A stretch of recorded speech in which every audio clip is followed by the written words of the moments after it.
ತಾಯಿ, ನಾನು ಬರೀ ಶ್ರೀರಾಮಕೃಷ್ಣನಿಗೆ ಪತ್ನಿ ಅಲ್ಲ, ನಿನಗೆ ಬರೀ ವಿದ್ಯೆ ಹೇಳೋ ಗುರು ತಾಯಿನೂ ಅಲ್ಲ, ಸಾಕು ತಾಯಿನೂ ಅಲ್ಲ, ನೀನು ಕಲ್ಪನೆ ಮಾಡಿಕೊಡ್ತೀಯಲ್ಲ ಆ ತಾಯಿನೂ ಅಲ್ಲ, ನಿನ್ನ ನಿಜವಾದ ತಾಯಿ ಅಂತ ಹೇಳ್ತಾರೆ. ಸೊ ಇವರು ಈ ರೀತಿ ಹೇಳೋದ್ರದ್ದು ಉದ್ದೇಶ ಅಂದರೆ ಮನೆಯಲ್ಲಿ ಆಮೇಲೆ ಶ್ರೀಮಾತೆಯವರು ಸಾಕ್ಷಾತ್ ಜಗನ್ಮಾತೆ ಅಂತ ಗೊತ್ತಾಗುತ್ತೆ.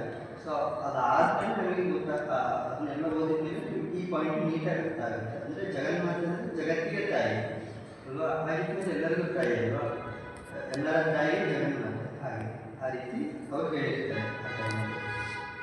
ಅವಾಗ ಅದೇ ರೀತಿ ಶಿಷ್ಯ ಅಂದರೆ ಈ ಕಂಟಿನ್ಯೂ ಒಬ್ಬನೇ ಶಿಷ್ಯ ಕೇಳಲ್ಲ ಇಲ್ಲಿ ಪ್ರಶ್ನೆ, ಇಂಜಿನಿಯರಿಂಗ್ ಎಲ್ಲರೂ ಗುಂಪಲ್ಲಿ ಕೂತಿರ್ತಿರೋ ಹಾಗೆ, ಅಥವಾ ಈ ಪುಸ್ತಕ ಎಲ್ಲ ಆ ರೀತಿ ಪಾಯಿಂಟ್ಸ್ನ ಕಲೆಕ್ಟ್ ಮಾಡಿರೋದ್ರಿಂದ ಯಾವುದ್ಯಾವ್ದು ಪಾಯಿಂಟ್ಸ್ ನನಗೆ ಅದನ್ನು ಒಂದಕ್ಕೊಂದೊಂದು ಇಂಟರ್ಲಿಂಕ್ ಮಾಡಿರ್ತಾರೆ.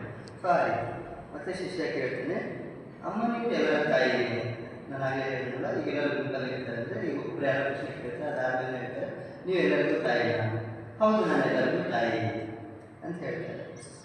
ಆಮೇಲೆ ಅವ್ರು ಕೇಳ್ತಾರೆ, ಏನೇನು ಕೇಳ್ತಾರೆ, ಇಲ್ಲೇ ನಾನು ಹೇಳ್ತೀನಿ ಅಂತ ಅನ್ಕೊಳ್ಳಿ, ನೀವೆಲ್ಲರಿಗೂ ತಾಯಿ. ಹೌದು, ಎಲ್ಲರಿಗೂ ತಾಯಿ ಅಂತ ಹೇಳಿ ಅವಾಗ ನಾನು ಏನು ಮಾಡ್ತೀನಿ, ಈಗ ಹುಳ ಹೋಗ್ತಾ ಇದೆಯಲ್ಲ ಅವಳೊಂದು ತಾಯಿನ ಅಂತ ಹೇಳ್ತೀನಿ. ಹೌದು, ಅವಳು ನನ್ನ ತಾಯಿ ಇದೆ ಅಂತ ಹೇಳ್ತಾರೆ ಶ್ರೀಮಾತೆ ಅವರು. ಆವಾಗ ಎಷ್ಟು ಚೆನ್ನಾಗಿದೆಯಲ್ಲ ಇದು, ಇಲ್ಲೇನೋ ಹೇಳಬೇಕಿತ್ತು, ನಾನು ಸಿಂಕ್ ಆಗಲಿ, ಕಾಮಿಡಿ ಮಾಡಬೇಕಿತ್ತು ನನ್ನ ಪಾಯಿಂಟಲ್ಲಿ, ಅದು ಸಿಂಕ್ ಆಗಲಿಲ್ಲ. ಸೊ ಕಾಮಿಡಿ ಮಾಡೋದು